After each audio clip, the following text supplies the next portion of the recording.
Hello everybody and welcome back to the Overlap Breakdown channel. Today I am joined by ex-lead Liverpool recruitment analyst in Patrick Montgomery, is that right? Yeah, that's right, yeah. But now today we're going to search for the perfect Manchester United manager. And don't forget, if you do enjoy the pieces, make sure to subscribe to the Overlap Breakdown channel. The subs help out more than you do know. And now we have only 81% of you have not subscribed after the last recording where we said it was 83. So thank you very much to everyone who did subscribe in the deserving piece. But yeah, let's keep that going now. And we're going to start off now talking about the managerial options for Manchester United and who we think they should appoint.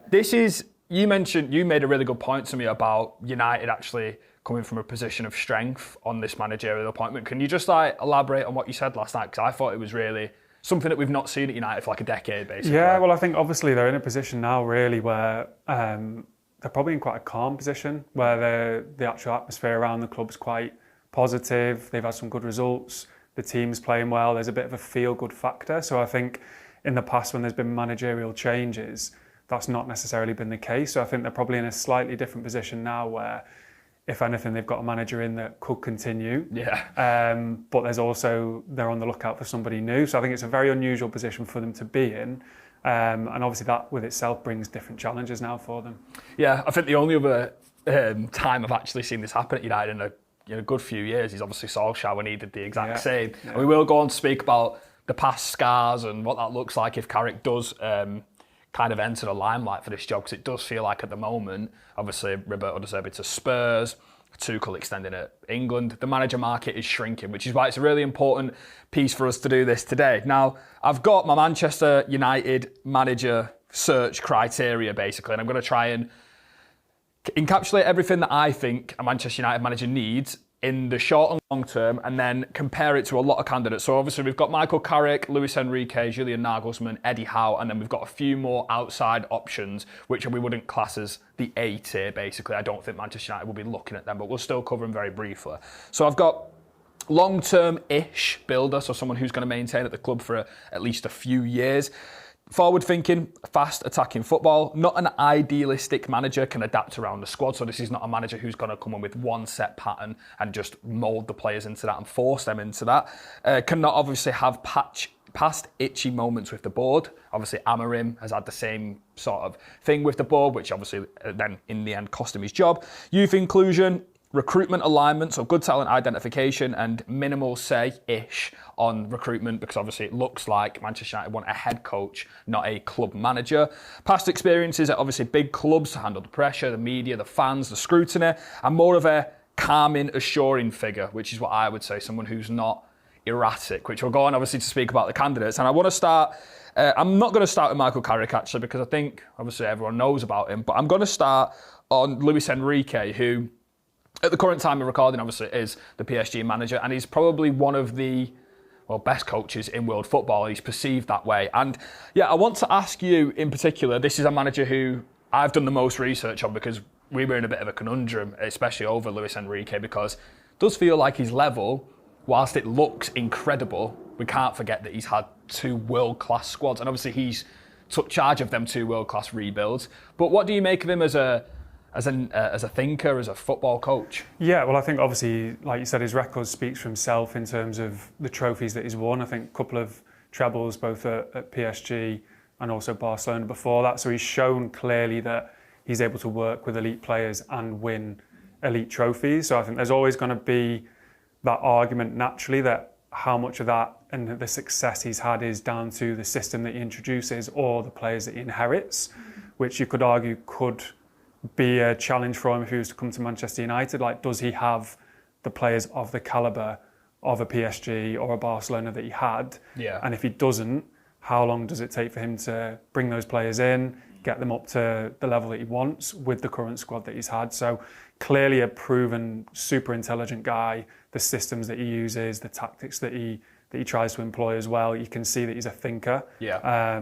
Clearly somebody that's a clear communicator. Yeah. I think players understand their roles and responsibilities really, really well.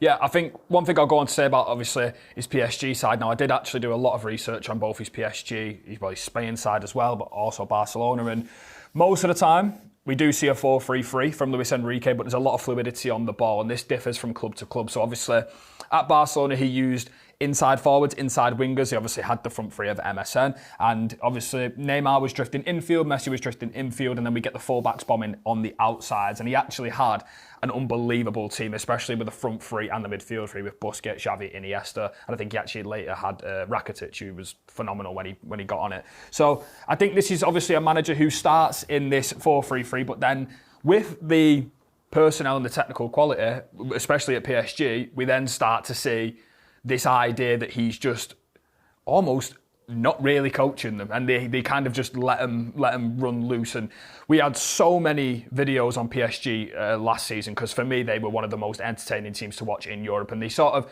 changed the thinking around football. It's a very positional game, and he still does have positional principles. But at the end, we ended up seeing a flat midfield three with Fabian Ruiz, Vitinha, João Neves, and they were rotating everywhere. And I actually watched Vitinha talk to Rio Ferdinand on his podcast, and he was saying, if you're a midfielder, you've got to be able to play right back, right wing, left wing, in the middle, 6, 8, 10. And we can see that obviously with the use of the fullbacks, which we were talking about before, which is obviously Nuno Mendes and Hakimi, sometimes crashing inside, but they are that good that they can play inside and outside. So that gets this completely just fluid, foundation in PSG, and it's almost that we were talking before, that freedom within a structure, and that's how it looks. And he's a manager who's got lots of ideas, and he's obviously a world-class manager. But this idea is something that I've seen him build on after maybe his first year. So he got a structure in place with the squad on the first year, and then with the technical quality, he then adapted to them and let them play. And I just wanted to ask you, how would that similar sort of style mash up well with the United team and potentially recruitment? Yeah, well, I think this is the challenge he's got, because he's obviously got a squad there and a team of players that understand each role and each responsibility. So fullbacks both super athletic. They can get in these overlap positions. You've got fluidity in the midfield, which you've spoken about. So you can even look at Zaire Emery, played at right back the other week, for example. Yeah, I know a lot of them have intertwined. They've clearly got players that have an awareness and a skill set that they can receive in different areas of the pitch and still be able to play through. So the biggest challenge he would have there, if he was to step away, is he's built something there that everybody understands. Technically, they're at a level that they can perform at, and also they're receptive enough in terms of their football intelligence. So they understand in each area of the pitch the triggers in and out possession of what they need to do, the areas they want to combine in, and also the different sort of positions they want to get on to receive the ball. So if he was to take that to Man United, the first thing he will look at is what players have I got that can handle the ball under pressure? If we're looking to build, have we got a 6 in there that can be the tempo setter, that can really be the conductor? Have we got dynamic 8s? Have we got wingers that can either pin wide, stay wide, but also come inside and connect? Have we got a false 9 or a 10? Yeah. Dembele's been doing that in recent weeks for them. Yeah. You've spoken about it a lot. They're so fluid. I think Kvaratskhelia plays off the left sometimes, Barcola off the right. Kvaratskhelia can play through the middle, Dembele can play off the left. You could literally intertwine not just forward positions, midfield positions, fullback positions, players that are really multi-skilled in that. So that will be the biggest challenge, I think. If he was to come into Man United, he will have to note down, who can perform. The challenge then that comes with that is recruitment. So is he then going to be given the scope to go, okay, I need to buy XYZ player that's going to cost this amount? Is he then going to have the time to build that with the scope of it maybe not always working?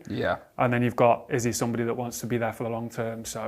So many challenges that he's got to face. And then on the flip side of that, would he prefer just to stay at PSG? You never know. And that's the thing with all the managers we are mentioning. We're not saying these are definitely gettable for Manchester United, but these are the managers who are being linked, rumoured, who they could potentially get. Obviously, there's a thing about Luis Enrique's contract at PSG. And I think the recruitment's a really big point when we're talking about Manchester United, because as Patrick was saying, it does feel like this is one of the first times that United are going into it with a position of strength. And I would say that this is one of the better Man United squads I've seen in recent years. I'm talking about, I think the attacking quality is really decent. I think Mbeumo's decent. Bruno, Sesko, obviously Mbeumo can play multiple positions. Cunha, I think he's getting in there a little bit. Obviously, we've seen Dorgu come into it. Ahmad's not had a great season, but definitely someone who will play a part in that. The midfield seems like an obvious place to upgrade, and there are a few bits in the defensive line that I would shift around. I think Patrick will agree with me. This is pound for pound one of the best coaches in Europe, regardless. Yeah. I think he's one, if you're a Man United fan, you'd get excited about. I think the credibility straight away is there. So if you're looking at, if you're a player at Manchester United, if Michael Carrick isn't going to be the manager, if Enrique comes in the door, there's the buy-in straight away. And I think it's spoken about a lot, that. But I think if players can look at a manager, even if you're going through tough times, and go, well, he's won big trophies. Two trebles. Think, yeah, exactly. And when you look at certain coaches get this kind of, not reputation, but they get argued against, can they make changes in big moments in games where there's such small margins? He has done that. And I think that's something, if you're a Man United fan, you're going to say, okay, if we're in a tight 0-0 away from home, we need to win. Is he going to make a change off the bench that could do that? I think you would have the confidence that he could do that for the club. Yeah, and I think he's a wonderful manager. Like I'm not going to lie, I've watched so many interviews about him. The way he speaks about the game is very much a people person. Yeah. He's very strict, don't get me wrong, but he's very affectionate towards his players. Yeah. He's a very likeable coach. He seems like a really, really sort of good guy. Yeah. I think I listened to a thing where he was talking about Bobby Robson, and he's tried to, like, obviously he worked under Bobby Robson when he was at Barca, and he's tried to take some of the stuff that he said to him. He was obviously known for being such a great man manager. Yeah. And I think obviously he is one of the best coaches in the world. I think he has a style of play that is absolutely unbelievable when it comes across. And I think out of all of these managers on the list, I think he's one that you would say, when people recruit a manager, especially a top six manager, everyone always goes, can that manager produce league titles? Obviously, that was the question when sort of Rossini was obviously appointed at Chelsea. Is he going to win them a league? And obviously, for a lot of these, you might say maybe a Luis Enrique is a manager who comes with a pedigree of he can win a title. Yeah. So that shows straight away that we can build behind that. Yeah, and I think, again, it's one of those things, listen, there's always going to be that transition. So he's managed in France, he's managed in Spain.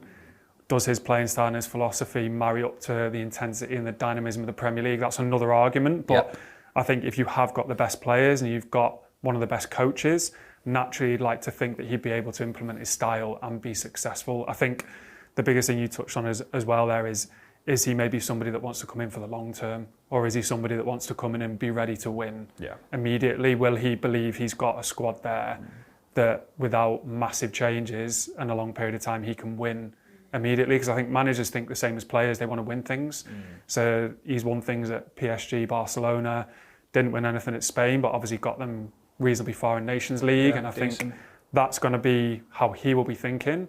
But I think United fans naturally would be excited if he was somebody that would make a decision to do that. I will say, on top of the criteria, obviously, the style of play. We were talking before, we will talk about style of play towards the end of the video because we've got some interesting thoughts. But with Enrique, I will say, even though he's from the Barcelona school, for United fans, especially for me when I talk about wanting that fast attacking vertical football at Manchester United, he is a little bit more aggressive in his approach in terms of on the ball. I think he looks for a lot more, pace of play, basically. Like, I think a lot of his movements are very fast. He depends a lot on wide threats. He's very chance creating heavy. Obviously, look at the squad that PSG have built. There's a lot of pace, power, athleticism, forward thinking, brave players in there.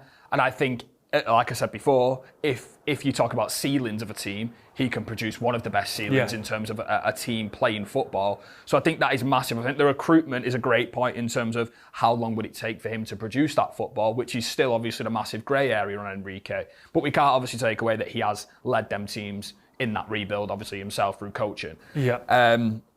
But yeah, I've got one more quote before we move on. But there aren't massive changes. This is from Lionel Messi. There aren't massive changes between Pep Guardiola and Luis Enrique's football. But with Enrique, we are a little bit more aggressive and use a lot of counter-attacks. For me, that is more towards the United DNA. And I know it's like a laughable term now, but that is more where I see United being that more vertical team. And that's when I enjoy watching United the most.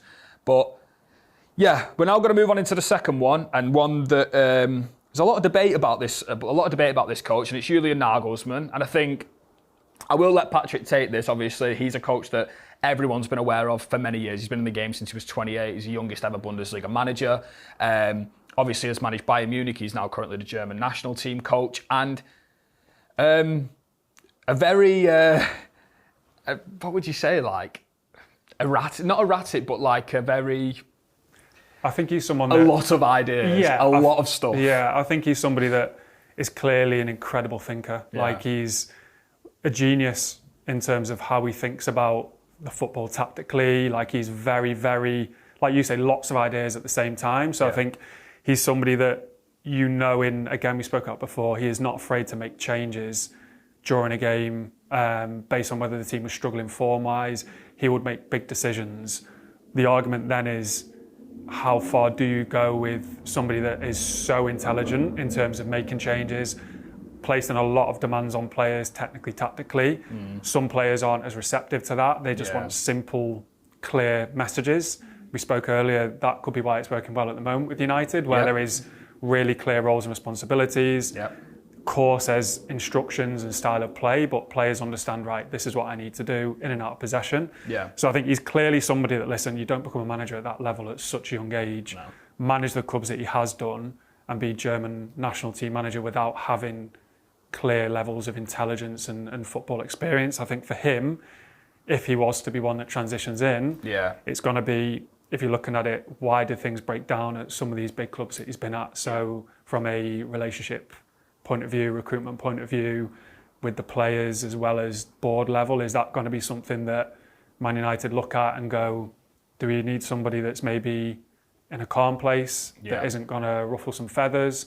Again, we don't know ins and outs of what's going on with Nagelsmann, but I think he could be one that could get you so high, but would he have the calmness and the patience to work through a project if things aren't going well in the short term? Yeah, I think it's perfectly summed up. I've got a lot of stuff on Julian Nagelsmann. I will go and speak about the tactics. Obviously, I've researched. I'm going to focus a little bit more on his Bayern Munich and Germany national teams. But obviously, he's used a 4-2-2-2, a 4-2-3-1, a 4-3-3, a 3-4-3. He's obviously managed at Hoffenheim, Leipzig, Bayern Munich. Like, he has produced some bizarre tactical ideas, but also some absolutely genius ones. And he speaks about his tactical philosophy very openly, and he often talks about how much, you know, the style and the formation, the starting formation doesn't really affect what he does when he's talking about his team, like, structurally. I think one of the things straight away that he likes to do is a lot of bodies in central spaces. So oftentimes at Bayern Munich, we've seen him use a lot of narrow wingers. So these wingers are tucked straight inside. And this is also obviously an offensive tactic to have, you know, multiple bodies between the lines to pin high as well, and use the full-backs, depending on the profiles, of course, to run sort of riot down the left and right. But in the centre, he focuses this box specifically on counter-pressing situations, winning the ball back in situations where they can outnumber the opposition in the midfield. And I think with this congested number of bodies in the midfield, if you can imagine we're up against a 4-4-2, that then becomes a lot narrower. So it's very easy to find these vertical passes. And when I watch his Germany team, I'm a little bit more encouraged by some of the ideas he has. He's attacking in very, very different ways, stuff that I think is quite good in terms of when you look at modern football. If you look at these zonal blocks now, his teams are coached very well to, you know, pass through a block and to pass diagonally through a block and use very, very smart movements. And they have some really, really, like, unique attacking sequences. And I think that's the problem with Nagelsmann, is that he has so many great characteristics in terms of his philosophy, which is he's very high-octane football. Obviously, he's very aggressive. He appreciates the idea of having possession, but not needless possession. He's a very attacking-minded coach. Out of possession, they press relentlessly. I think he was actually in charge of the idea to put Kai Havertz at left-back for Germany. That just kind of speaks about how many ideas he has. But as we were talking about before, he's a very erratic coach naturally, and there's a lot of stuff. I can't speak firsthand of what happened at Bayern Munich, but he was a very young coach going into a very senior dressing room with a lot of proven winners. And if you go in as a manager with all these ideas and you don't get immediate buy-in, then it can straight away fall out. And that is the problems with Julian Nagelsmann. I mean, I've got on the cons, potentially too young to manage a club like Manchester United long term. Obviously, he had the Bayern Munich job, but he didn't stay there for long enough. Maybe too many conflicting ideas. If we're talking about leading an era at a club, do you have to have sort of a blueprint? I think the difficult thing for him, if I was him looking at it now, is you've spoken about there. Clearly, he needs players that are, or a team that's already at a certain level. So he probably needs I wouldn't say he's necessarily a stabiliser type manager, if you could use that type of phrase. I think he would somebody you'd like to bring in if the team are already at a particularly high level because of the nature of what he wants to introduce. So he will probably look at that similar to Enrique and go, have I got players at a technical level versatile enough, confident enough that will be receptive to my ideas. Because if he comes in, results aren't great, he's asking the players to do things and they've got so much going on in their mind. Could you be back to a situation you had with Ruben Amorim? Yeah. And then you've recruited on his behalf, you brought players in to suit his style of play, and then you're left with square pegs in round holes once again. So there's no doubt I'd probably push back a little bit on like the experience. You could argue maybe that the experiences he's had at Bayern in Germany might now help him. You'd never really know. But I think that would be the slight challenge or the reservation if I was a person looking at and obviously employing the next coach. Do you want somebody that's could rock the boat a little bit, or anti kind of the opposite of what Michael Carrick's doing right now? I mean, we were saying before, don't get me wrong, I think if we're talking about the ceiling of a coach at a club with the best players, his ideas are some of the best in the game. And if he can influence a squad, you will see some of the best football. I think we were talking about, obviously, Pep Guardiola maybe going at the end of the season. It would not surprise me if he went to City, but that's more of a well-oiled machine in terms of what they're doing is a little bit more fluid and it's a little bit more structured, and he can go in with top-class individuals and straight away there's a foundation there for him to work with. I think at Manchester United there is a foundation to work with. I wouldn't say that Man United's initial squad at the moment is built for that high-octane football as of yet. I think there are a lot of potentially mobility issues in terms of the midfield. Obviously, they will recruit there. I think centre-half, they probably don't have the top echelon of mobile. Can they cover out wide 1v1 if we're going full man-to-man? Is the front four, maybe five, good enough at pressing against the goalkeeper consistently? I don't doubt that players like, obviously, Cunha and Mbeumo, Fernandes are a lot more, but they buy into that, don't they? But I think there are wider issues in terms of the out-of-possession stuff. The same with Enrique, don't get me wrong, he presses high, but I think we've seen Carrick adopt a more of a slower, more zonal mid-block approach, which is, for me, working to get them fresher in them long stretches, them transitions. So, a phenomenal coach, don't get me wrong. I think one that will definitely be at a Big Six club one day. But I think this is when you were talking about position of strength, and they've got to get a manager who kind of seamlessly enters, and I can't stress enough personally how big that calmness has to come a little bit. It almost could be, I think we spoke about before, it sounds strange to say, but he could almost be the one after the one that brings the calm. So if you did have a period of Michael Carrick and he did well and regular top four, wins some domestic trophies, and then you're going, okay, can we go again? Carrick could be that guy, but Nagelsmann may then be the one if he continued to do well wherever he was, that you've spoken about his tactical intelligence. Could he then come in then and take? Because I think the biggest issue, like we spoke about, is how much investment would he need to put into the squad? Do United have the capacity to be able to do that? Is he one for the long term now? And then if he isn't, you've invested in the squad for him that then makes another challenge for whoever comes in next. I would say for me personally, I think he's probably got, it's just an opinion, I think his ideas are probably the ones that mesh up the least well, or like with the current squad, with the current group of players. I'm just looking at the midfield mobility. I'm looking at defensive line mobility. I'm looking at the forwards less so, but I think the rest of the team is a little bit more zonal, a little bit more hands-off kind of thing when it comes to playing that high-octane football and put themselves in incredibly dangerous situations. Just before we move off, obviously I've got a couple of quotes on him, so I don't want to have one system that always works the same way, which obviously again points towards that idea that he, yes, does have a system, does have principles, but the constant messaging is changing. He's using different ideas. The system is not important. It's about the spaces which are more important, which again alludes to if he comes up against a certain opposition, he's going to target a weakness in that opposition to go for. Possession is only useful if you know what to do with it. Again, talk about that vertical, more high-octane approach, which again, I appreciate in a manager, something that's more suited to Manchester United. And the best moment to win the ball back is immediately after losing it, which again talks to that counter pressures, especially with the bodies in central areas. And he has a lot of bright ideas. I love the use of them sort of narrow forwards and that minimum width. He attacks the box with a lot of bodies. There's a lot of penetration on the box. And if you just look at that, imagine that's up against 2 or 3 central defenders and they're all running in behind and they're all dropping and running beyond and all that kind of stuff. It can cause absolute chaos, which is why Bayern Munich scored so many goals, obviously. Yeah, have you got anything else to say on him? I think, to be honest, you spoke about out of possession as well, and I think the good thing you said there is United probably do have players in forward positions that could replicate what he wants. Yes. But then do they have the midfield players that could back that up? Yeah. And would there be too much of a disconnect then? Too big a spaces where you've then got the forward players can do it, the midfielders can't quite back it up. Then all of a sudden you're in a really difficult position where you're caught in between. Have you got the mobility in the back line, balls in behind, transitions, counter-attacks? That would probably be his concern, that he's not necessarily got those players currently at Man United that could back up what he'd like to do in terms of counter-press and really be a trigger from the front foot.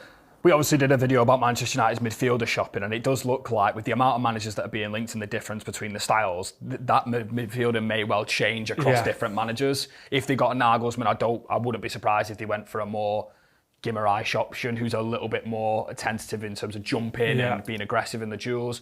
If they got a Carrick, maybe they go for more of a technical first player. Yeah. In my opinion, we were speaking about it before, Anderson is much more of a long stretching passer, and I know he has a good engine, but I see him more as a six who can play. I don't see him someone who's going to stand between the lines, who's going to be ridiculously aggressive when they jump out. And for Enrique, it might be someone who's a little bit more smaller mould in terms of nice hips and can swivel out the pressure. So yeah, midfielder is obviously a massive caveat to all what we're talking about here with Manchester United, because it may well adapt from midfielder to manager to different ones. And I think that's the challenge we spoke about before, we could speak about again, is if you're Manchester United now, the massive challenge they have is they need to be recruiting in the summer, but who's deciding who they recruit, because they don't know who the manager's necessarily going to be. So they do need replacements in certain areas. They've got players coming out of contract, players coming into the final 2 years of their deal. They need to be making these decisions now, but obviously the coach that is going to be the coach will want a level of say, because that's going to impact how effectively the team will play. So that's the biggest headache I would have at Manchester United now, is you cannot really streamline your recruitment process. Yeah, I think the last one before we go in to speak about Carrick is obviously Eddie Howe. Now this is a manager that, to be honest, I've not seen linked that much, but especially the guys on the Stick to Football panel, they love talking about Eddie Howe as a manager recommendation for Manchester United. Now, don't get me wrong, proven track record in the Premier League, proven that he can somewhat rebuild a club from a certain position and buy and platform, proves he can coach high octane, high pressing football. He would set the standards, he would improve players. The concerns I have with an Eddie Howe, and we will speak about this, is this one-dimensional approach in terms of, if you look at Newcastle now, they almost went from punching upwards and to now they're trying to punch downwards, and they are showing that in their transfer recruitment. And it does feel like a lot of the times now, Eddie Howe is losing a little bit of that. Well, the space is becoming smaller. So when a team steps onto him and they get into a shape which is more like this, if they get into a shape that's like that, already their squad isn't built to give the ball into the number 8, so we're going to turn on it and create something out of nothing. It's not a player like Joe Linton who's not suited to that technical first play. I will say, in my opinion, I do think Eddie Howe is 100% a wicked coach. I think he's a very, very good coach. I don't think the Manchester United fans would take to him straight away, and I don't think he's got the capacity to win a league title. That being said, he has shown the ability to win in the league. Yeah, I think, listen, I'm a big fan. I think it's one of those where if you're a Newcastle fan, I know they've had a difficult sort of couple of results, but if you rewind to where they were before he came in to where they are now, if they're complaining about going out of the Champions League to Barcelona, yes, they're mid-table in the league form has not been where they want it to be, but he's gone in there and created a clear culture, clear identity, clear playing style. It's really obvious how Newcastle play. Of course, you can caveat then with, can that then go to the next level? And I think that's a fair argument for anybody, because we don't have hindsight. I think no one ever knows, could Michael Carrick win a league? Could Eddie Howe win a league? Because they've not had the opportunity to do so. I think naturally, for me anyway, they're most effective in transitions. So they're at their best when the game is stretched, when they can be quite direct. They've got physical, intense players who can really bully the opposition. I think the League Cup final against Liverpool was a prime example of that, where it was fantastic. Naturally then, people will say, okay, if you're at Old Trafford, you're playing against a low block, do the players then have the creativity, or does he utilise the players with the creativity to allow them to express themselves? Yeah. Is it a little bit structured? Can it get maybe a little bit predictable? There's arguments sort of for and against that, but I think he's an interesting one. Naturally, I think fans won't get as excited, rightly or wrongly, because I don't know whether it's just because he's an English coach. He's not a foreign name. We've seen him for that many years. Exactly, but I think he's a young coach. He's taken Bournemouth, obviously, from nowhere to the Premier League, established them there. Taken Newcastle, which is still a huge club. I think the demands at Newcastle are so high, and I think that's reflected now in the fact that they're unhappy with where they are. So he's a really interesting one. I think he will come in and he'll be calm, he'll be composed. He's not volatile. He's somebody that I think if you're ownership, you could trust in. He will stabilise. He will get you to a certain level. You're never going to know, can he then do that next level unless he's given the opportunity. So an interesting option, I think. Yeah, it's an interesting option, obviously, as well. It's just coming to mind when you were speaking about it then. It was reported that obviously Newcastle in the summer wanted Brian Mbeumo, Mateus Cunha and Benjamin Sesko, and it'd be absolutely hilarious if he walked in at United and he had that free. Yeah. But yeah, it's a really interesting one, Eddie Howe. I think he's a manager where the ceiling isn't quite known in terms of what he can do, because obviously I do sympathise a little bit with Eddie Howe. I will say this, like the squad that has been built, especially when you look at the likes of Alanga, they are the players to suit that when Newcastle get transitions at Champions League nights at St James's Park, when there's space in behind, then they look the best, and that is how he coaches. It's that high-octane vertical football. But then I do sympathise with him now when he comes up against the teams that sit deep. Yeah. I do understand they have players like Jacob Ramsey, Joe Willock, who are a little bit more nimble in there.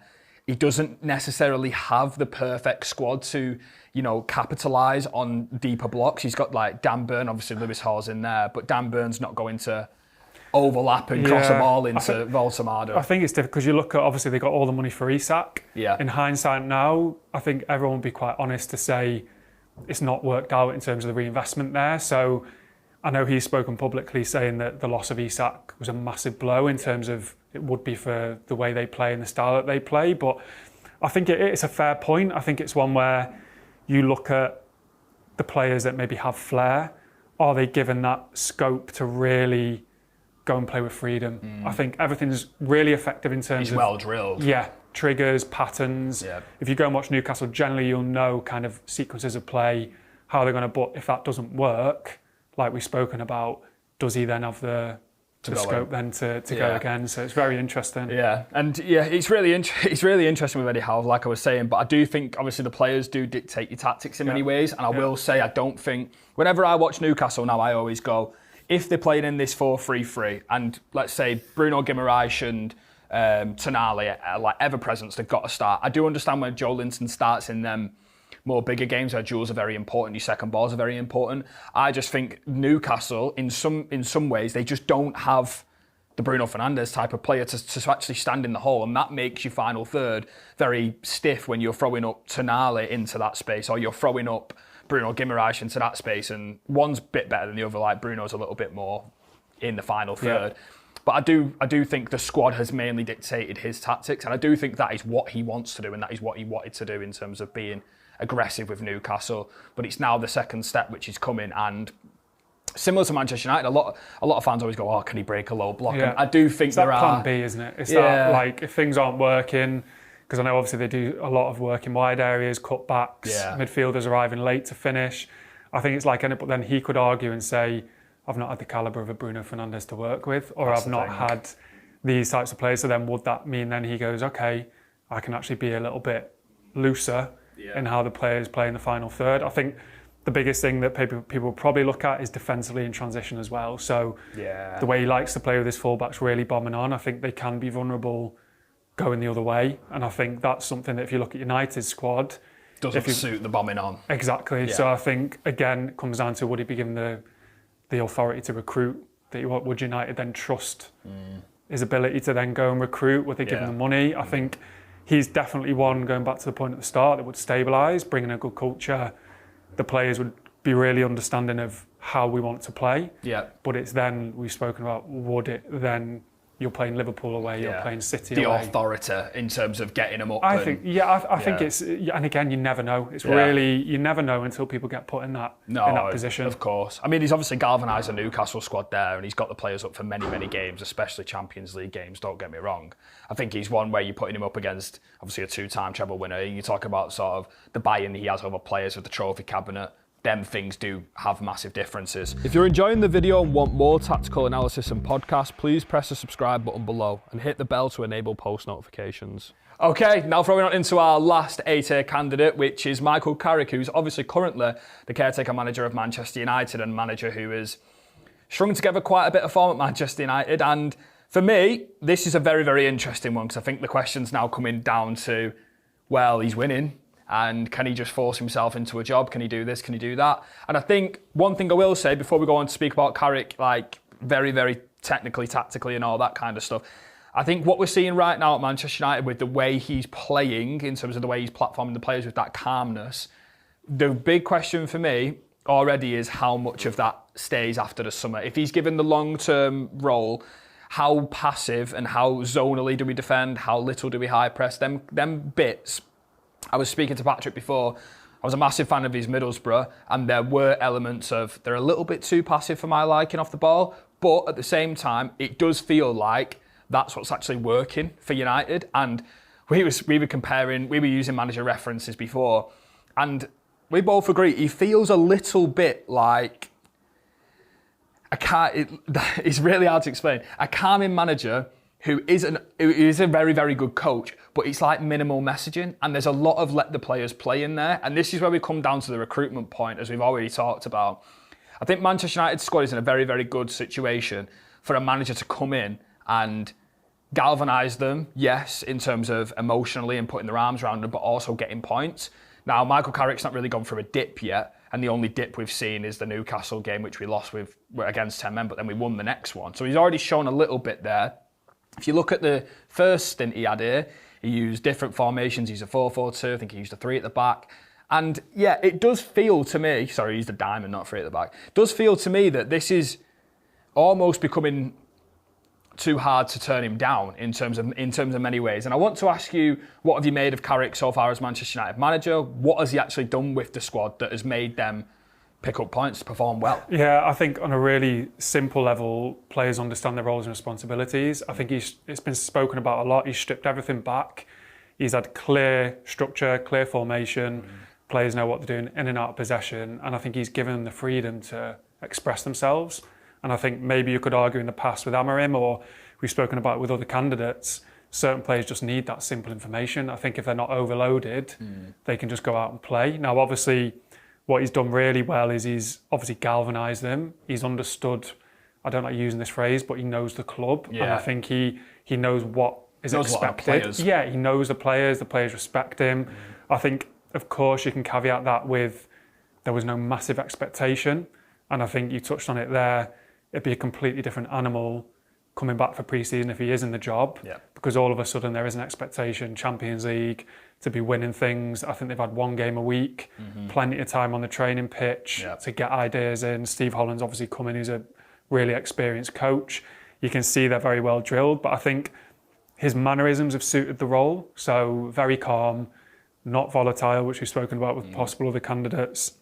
He knows what's expected, and I think the players have respected him for just allowing them to go out and perform. Now, it's different if they were to lose games. That's the big question mark. If they suddenly went on a 2-3-4 game spell, does he then have that? We spoke about managers that have done things and won things. Will the players turn around and go, okay, we can trust in this because he's done this before? You won't know unless he's given that opportunity.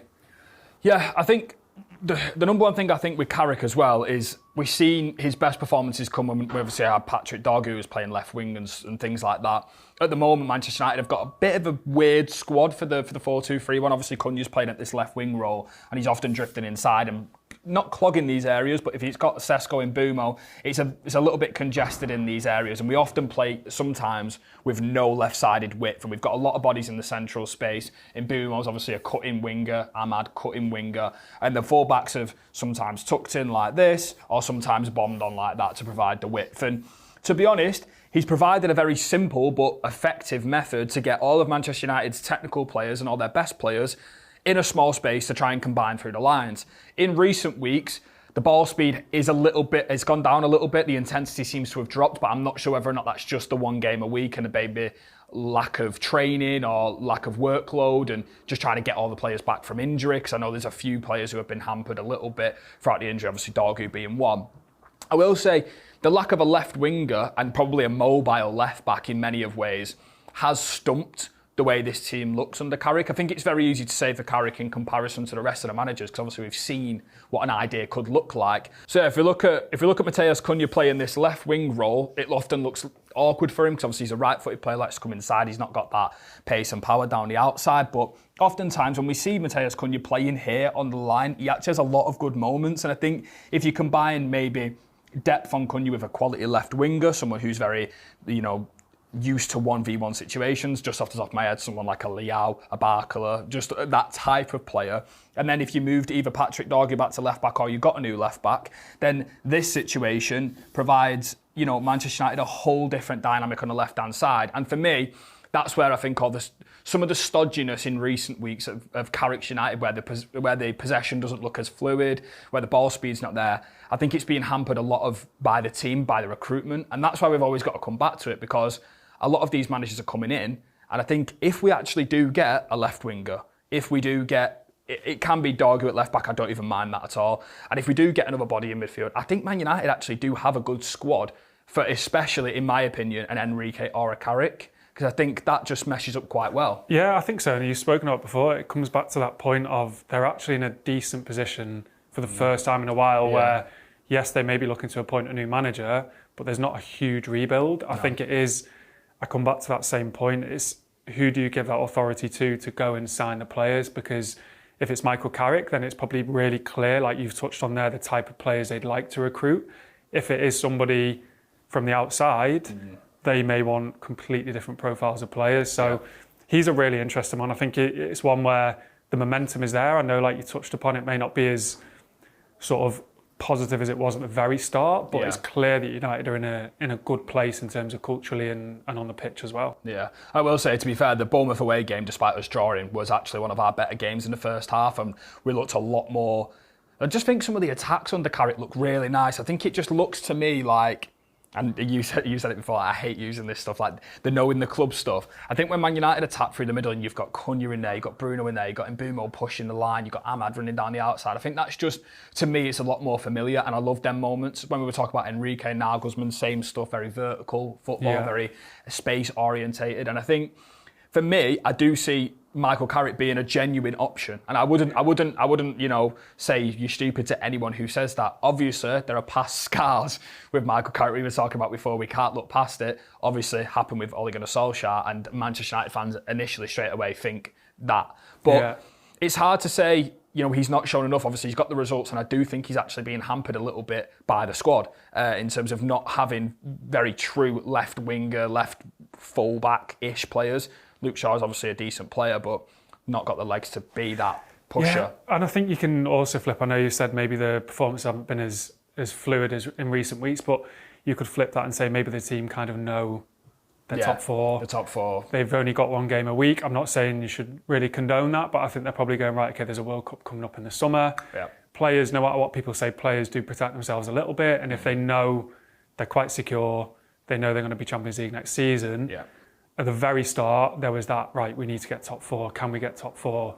They've almost pretty much done that in that sense. So I think he's a really interesting option. I think there's always going to be the big question mark over, can he win? But can he win a league? Same as Eddie Howe, you don't know. No. Like, you don't know until someone's given that opportunity. No, very interesting option. I'm not going to lie, I absolutely love him as a Manchester United manager. I think his demeanour is really nice. I think whenever a player speaks about his coach, and it's always about his sort of personality, his calmness, the way he communicates. I think the Benjamin Sesko situation, where he's oftentimes left him on the bench and brought him on, and Sesko, references that and goes, no, I bought into the idea, I know what he's trying to do.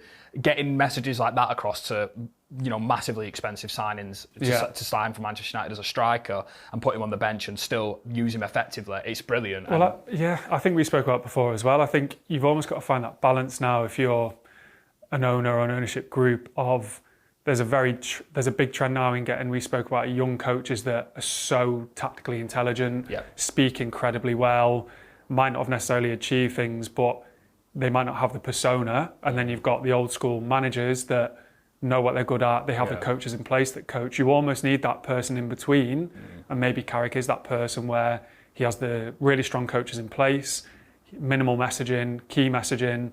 He's not somebody that's going to rock the boat, but he understands his strengths and what he's good at. So that's probably somewhere where you look at him and go, he's a very good option. And just to wrap up, who would you go for? I'd go Carrick. I think I would. Yeah, I get that. I think just to mix it up, I'll say Enrique, simply just because I think he's just got great ideas and I kind of love the way he speaks about football. But to be honest, with the way the recruitment's being held, with the way he's galvanising the squad in a much more of a calm demeanour, it does seem that Manchester United are a little bit more...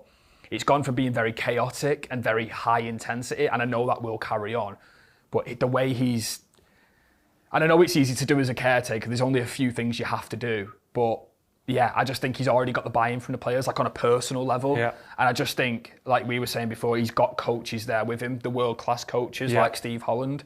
And I think as long as he navigates the players well and lets the players play like he is, I think with the quality that will be added in the summer, I don't think you'll see any worse of a product. No. I think Manchester United will, as we've said, go a little bit, just gradually a little bit higher. And that's the big decision we said. It's, are they happy for that for the next 12, 18 months, 2 years, where they really ensure their regular top four, winning domestic cups? Then you can reassess from an even stronger position and go, do we need to go again? So that would be my opinion. Yeah, brilliant. It's been a pleasure to record that. I really enjoyed doing that piece, so thank you very much for watching. And if you did enjoy, please don't forget to like, comment and subscribe to the Overlap Breakdown channel, and we'll see you next week for some more analysis. Thank you.